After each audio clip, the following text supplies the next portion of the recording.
1 से लेके 12 पद तक आप पढ़ेंगे। दानियल की पुस्तक, Daniel the book of Daniel पुराने नियम में से, छोटे भविष्यवक्ताओं में से है।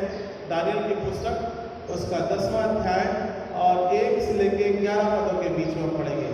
मैं विनती करता हूँ मेरी सिस्टर से इस पाठ को पढ़ने में अगुवाई करें, क्योंकि बड़ा अध्याय है, आप इसको पढ़ने वाले अगुवाई करें। दानियल की पुस्तक उसका 10वां अध्याय 1 से लेके 11 पदों के बीच में, 1 to 12। और बहुत ध्यान से सुनिएगा दानियल की पुस्तक क्या बोलती है, ठीक है? जब ये पाठ पढ़ा जाएगा, दानियल की पुस्तक उसका 10वां अध्याय 1 से लेकर 12 पदों के बीच में हम इस बात को देखेंगे। दानियल की पुस्तक उसका 10वां अध्याय।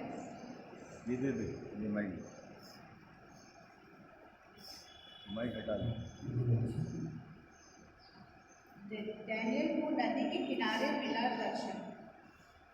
फारस देश के राजा कूश के राज्य के 3रे वर्ष में दानियल पर, जो बेलशस्सर भी कहलाता है, एक बात प्रकट की गई। वो बात सच थी कि वो बड़ा युद्ध होगा। उसने इस बात को जान लिया कि उसको ये देखी हुई बात समझ आ गई। उन दिनों में दानियल 3 सप्ताह तक शोक करता रहा। उन 3 सप्ताहों के पूरे होने तक मैंने ना तो स्वादिष्ट भोजन किया और न मांस या दाखमधु अपने मुंह में रखा और न अपनी देह में कुछ तेल लगाया।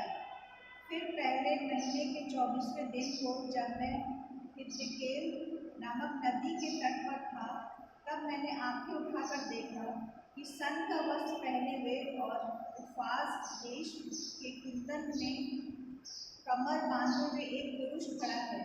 उसका शरीर फिरोजा के समान और उसका मुख बिजली के समान, उसकी आंखें जलते हुए दीपक की सी और उसकी बाहें और पांव चमकाए हुए पीतल के से, और उसके वचनों का शब्द धूलों के शब्द का सा था। उसको केवल उस दानियल ही ने देखा और मेरे संगी मनुष्यों को उसका कुछ भी दर्शन न हुआ, परंतु वे बहुत ही थरथराने लगे और छिपने के लिए भाग गए।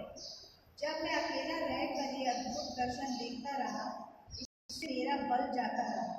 मैं भयतुर हो गया और मुझ में कुछ भी बल न रहा। तो भी मैंने उस पुरुष के वचनों का शब्द सुना, और जब वो मुझे सुनाई पड़ा, तब मैं मुंह के बल गिर गया और गहरी नींद की धूली पर औंधे मुंह पड़ा रहा।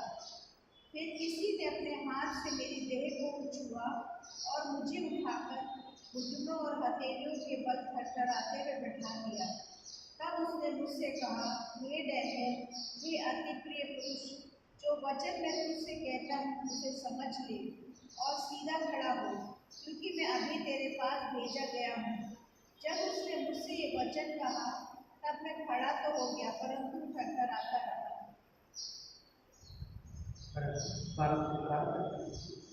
फिर उसने मुझसे कहा, हे दानियल, मत डर, क्योंकि पहले ही दिन को, जब तुमने समझने बूझने के लिए मन लगाया और अपने परमेश्वर के सामने अपने को दीन किया, उसी दिन तेरे वचन सुन लिए गए और मैं तेरे वचनों के कारण आ गया हूँ। परमेश्वर के वचन के पढ़े जाने, आंसू बचाने को हम सबको आशीष करें। थैंक यू, धन्यवाद।